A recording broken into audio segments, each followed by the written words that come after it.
Welcome to the channel. Today we're talking about Starlink.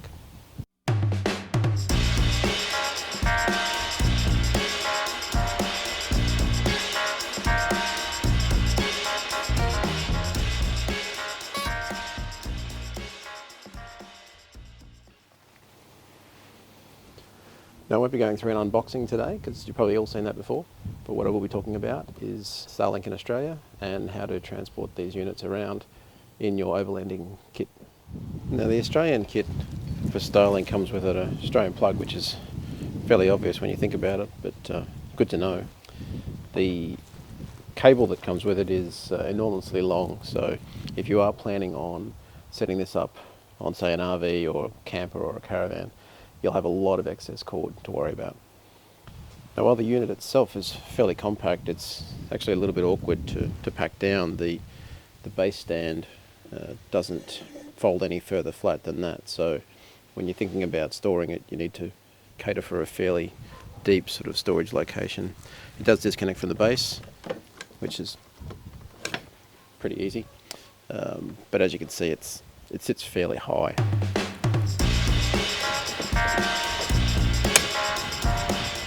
Now the base that comes with the unit's fairly sturdy, has 4 holes in the corners for putting pegs through to hold it on the ground.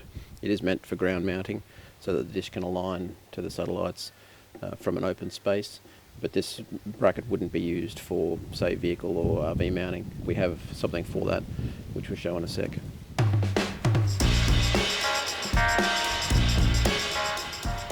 So this is the bracket we've sort of opted for vehicle mounting. It pivots from a sort of low profile up to 90 degrees.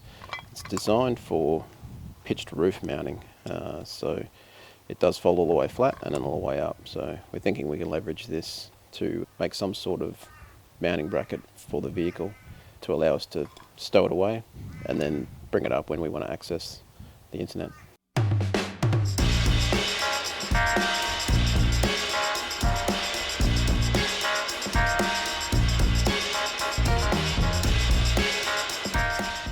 So when we started thinking about ways to transport this unit, we came across a bit of an issue. We've only got a small amount of space in our Jeep. We have a camper trailer. It's generally full, doesn't have a lot of storage space either. So we started wondering how we might transport this in a safe way, but make sure that it was easy to access. If we needed to connect while we're in the middle of nowhere, we could easily get access to it, set it up, point it at the sky, and start using the internet. So the process we went through was to try and work out what sort of location we could put it and what sort of storage environment we wanted to have it in. Now we could put it in the box that it came with, but I mean, it's a cardboard box, it's probably not ideal, and the only real options we have for storing it is outside the vehicle on the roof rack. So with that in mind, we started thinking about what size box we could store it in, how to secure that box, how to make sure that the dish doesn't smash around inside the box too much. So let's run through some of the options and we'll see what we came up with. Now we're big fans of the Space Case. Used to be an Australian owned company, now owned by Pelican Cases. Space Cases are great. They're dust proof, generally waterproof. You can tie them on the roof rack with ratchet straps. We do have a couple of Space Cases. They would work, but they're just a little bit too big.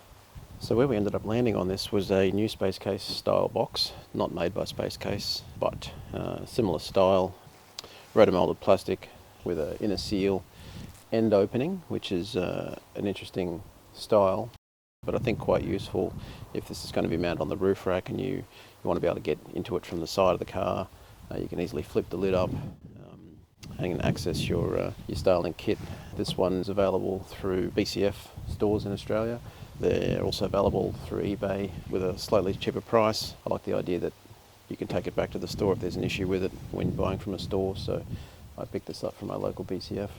But as you'll see in a sec when I take you through the thought process here, it actually is quite a convenient little setup. So let's get this all set up and I'll show you how it's going to work.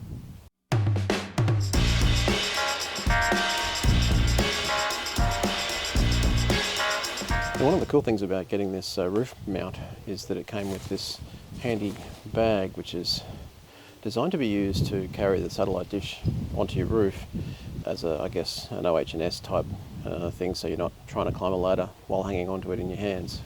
But I figure I can leverage this to keep the dish protected while it's bouncing around inside the box. The other cool thing about all this is that the plastic moulding that came with the original dish actually fits quite nicely inside this box. So I figure why not make use of it, along with probably a bit of additional foam padding, because it has a convenient way to store all the cords which come with the unit. It's also got a convenient spot to store the modem, which slots into there. So I figure why not make use of what they provided. This can all tuck away inside here. They provided this instruction sheet, which makes for a good separator between that gear. We can then take our handy tea cozy, slip it over the dish, tighten off on the strap, sort of keeps that nice and secure. Pop this out of the stand as easy as 1, 2, 2 hours later. 4.